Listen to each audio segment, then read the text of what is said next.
Oh, goodness. I've been asked to let you know that somebody lost their glasses or left their glasses in the ladies' room.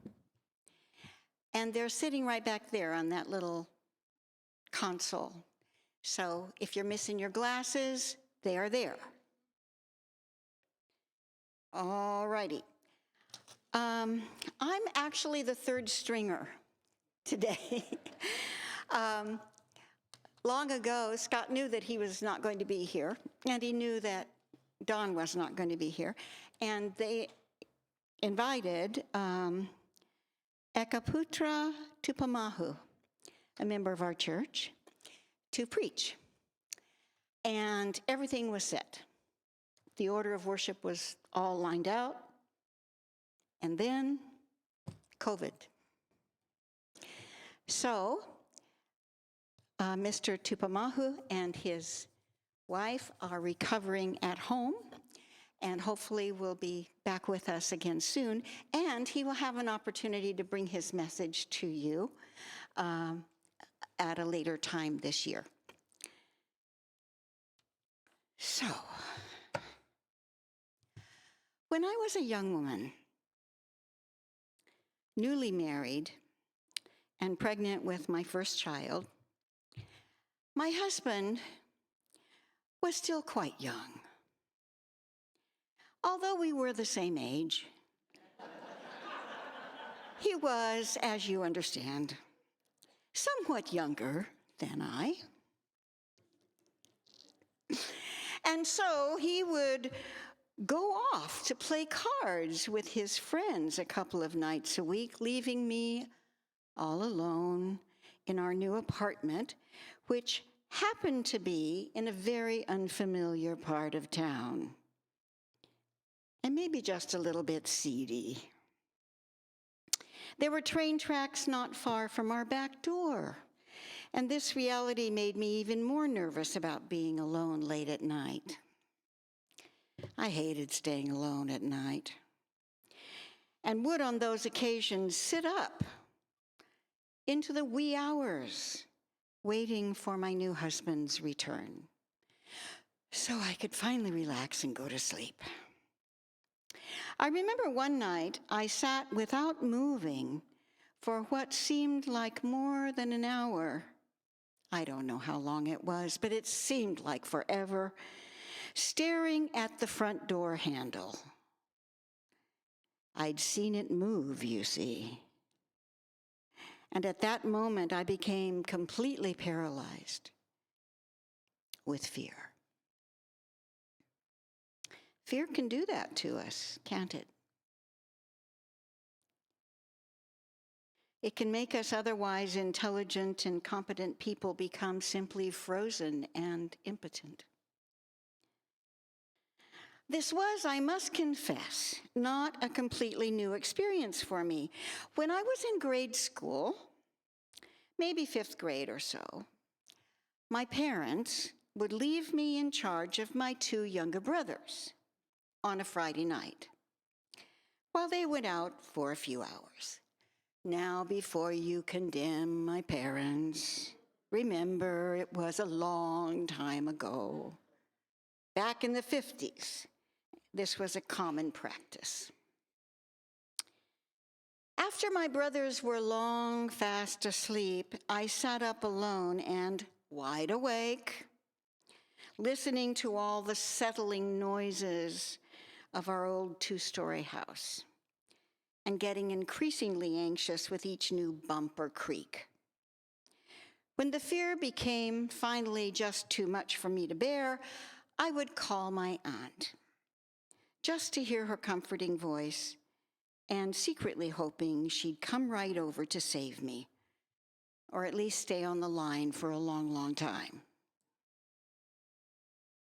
How in the world, you might wonder if you knew me very well, did I ever survive as a single mother of 8 children? I've been a single mom since 1986 and living completely on my own now for the last 20 years. Something changed along the way. A clue to what changed for me is hidden in our text for today, Psalm 23, particularly in this verse.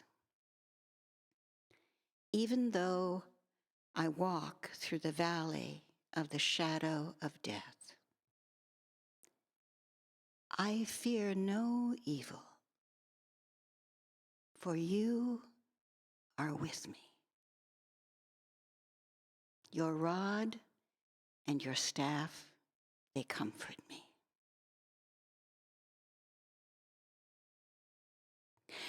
Up to this point in the psalm, the writer speaks about God, declaring that God is the good shepherd who provides all that is needed in this life, leading him to green pastures and still waters, restoring his very soul.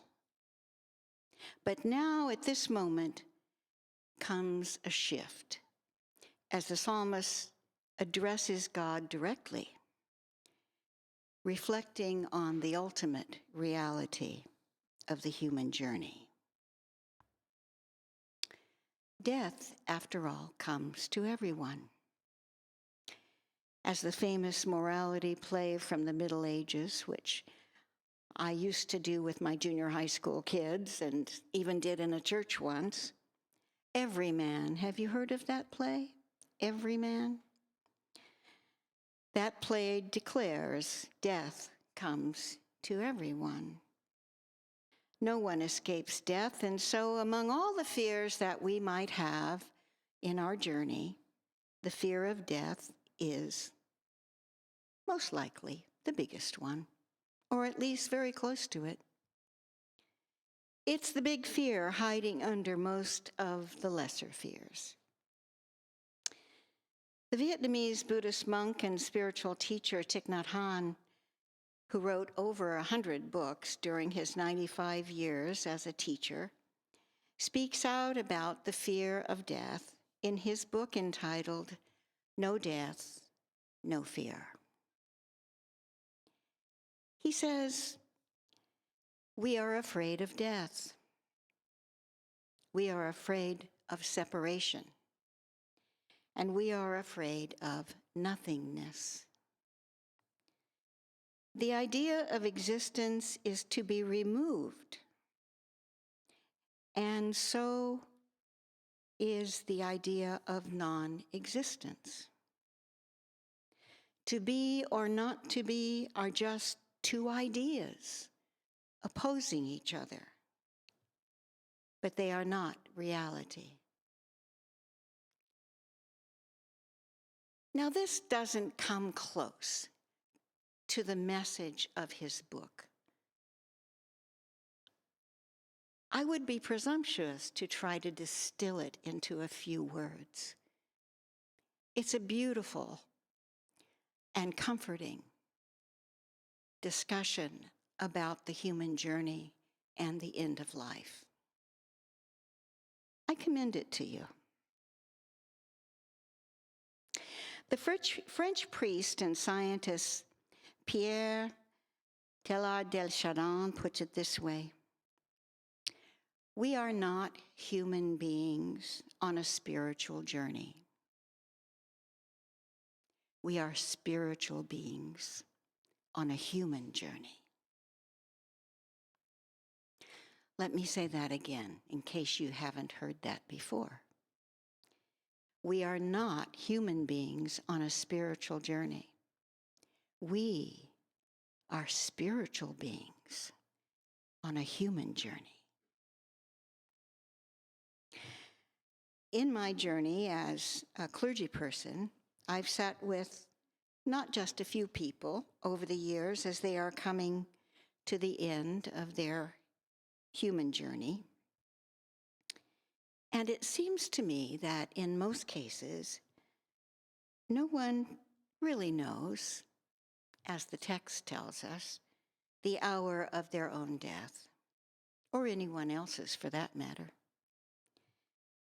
And truth be told, we prefer to keep, in our culture at least, we prefer to keep the topic at arm's length. and rarely speak of it, if ever. Actually, I've been talking to my children recently about this very thing. And each time I open the topic, they try to shut me down. But I keep whittling away because I think it's very important.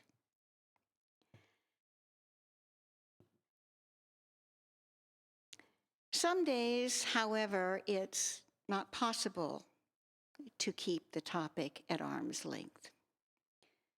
The topic is unavoidable. Times like when we approach the anniversary of a loved one's passing. Times when we ourselves or someone we love are facing a very serious illness. When the world's political scene gets dicey and scary. We have an election coming, and already it's feeling a little dicey and scary. When we read one of Greta Thunberg's books on the state of the world's climate.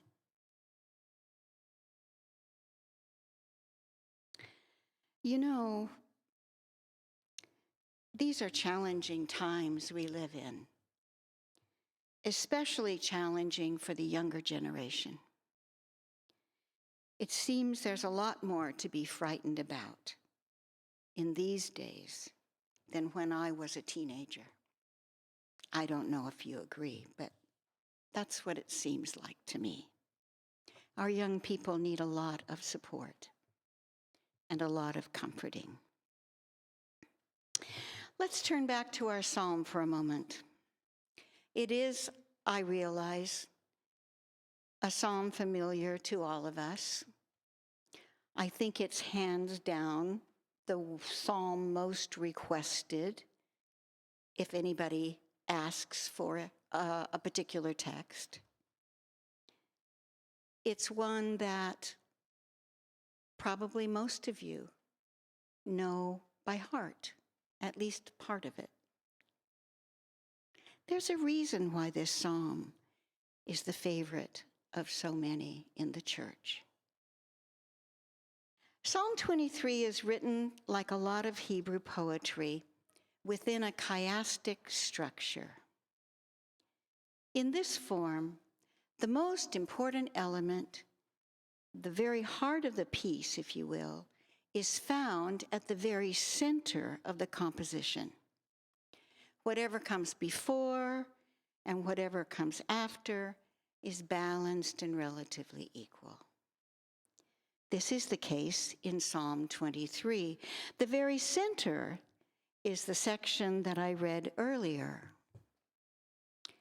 Thou art with me. Thou art with me. The psalmist David is no longer speaking about God. Now he speaks to God. Thou art with me. Before this little verse, there are exactly 26 words in the Hebrew. And after this little verse, there are exactly 26 words in the Hebrew. C.G. Jung, the psychologist, put it this way, but now in Latin. Vocatus atque non vocatus, Deus aderit. Invoked or not invoked, God is still present. Thou art with me. The central message of the psalm, and it is followed immediately by your rod and your staff, they comfort me. I know exactly where I was when I got the call from my younger brother that our mother had died. I was sitting at my desk in my church office in Medford, focusing and working. It was early afternoon. After I received the message on the phone, I went into the sanctuary to be alone, to be quiet, and to try to absorb the news. I didn't really feel very much at first, beyond shock. And then a friend appeared. She came and sat beside me and took me in her arms. And at that very moment, the tears began to flow uncontrollably. She just held me and let me cry and cry and cry. Thou art with me, comforting me. I retired a few years ago, the first time. I'm going to do the third pretty soon. I don't know when. I took an extended trip at that time to Argentina, and I'd been there for about a month when I found a message on Facebook asking me to get in touch with my niece on the East Coast. My older brother, Ed, had died. Before this, Ed and I had never talked about my doing his service, but I really wasn't that surprised when I learned that he wanted me to do it. I left right away, flew to DC, and I expected this little service in Virginia to be a small gathering. After all, Ed was in his mid to late 80s. I can't even remember right now exactly. But, you know, he was retired. He was a retired Army officer.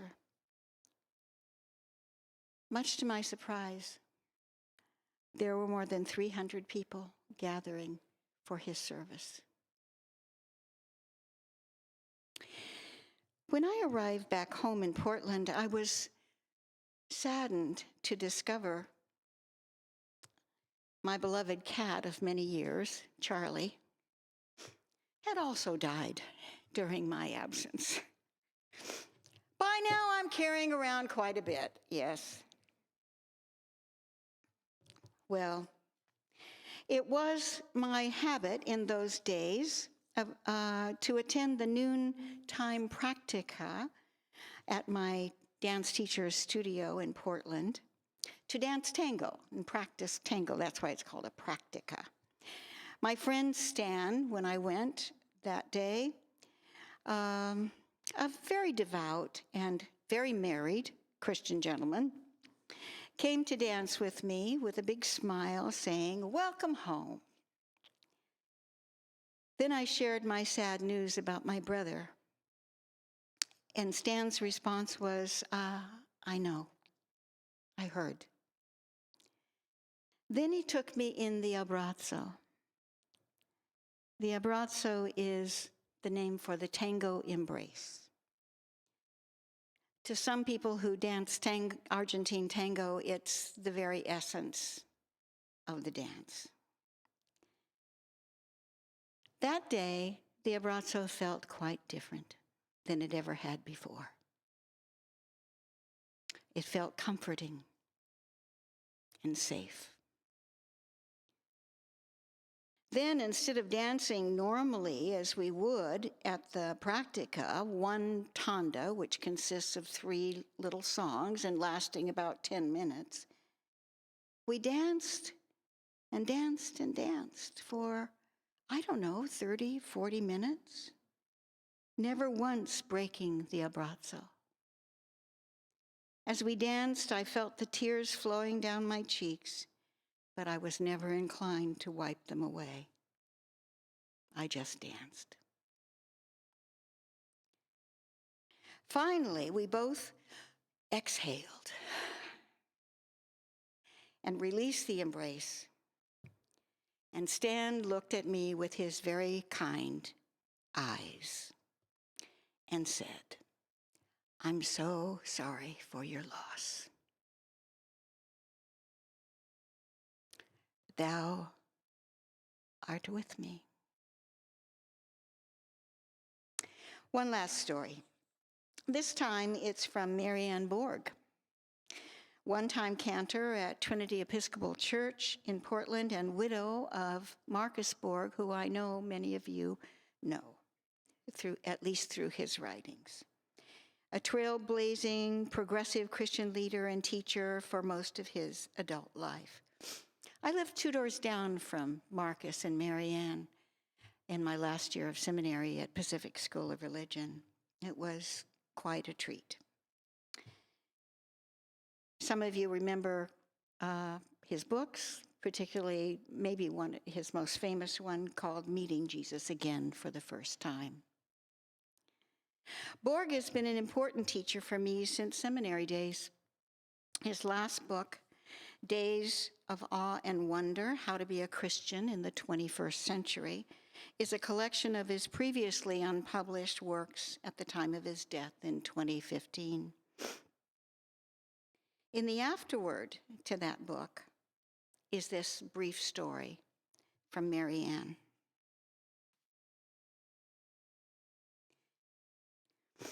She says, I'm so used to Mark's being on the road.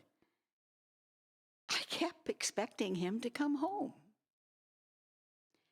We were such a good match that I worried what I would do without his love. Then the other day, while I was walking the kids are their 2 dogs, Henry and Abby.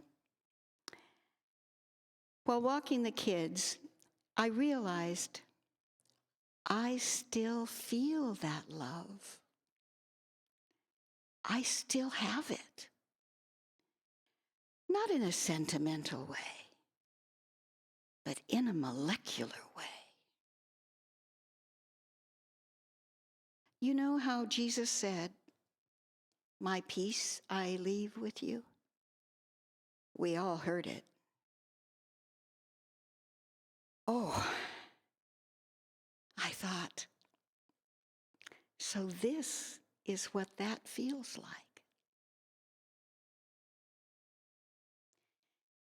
Peace I leave with you. My peace I give to you. I do not give as the world gives. Do not be troubled. Do not be afraid.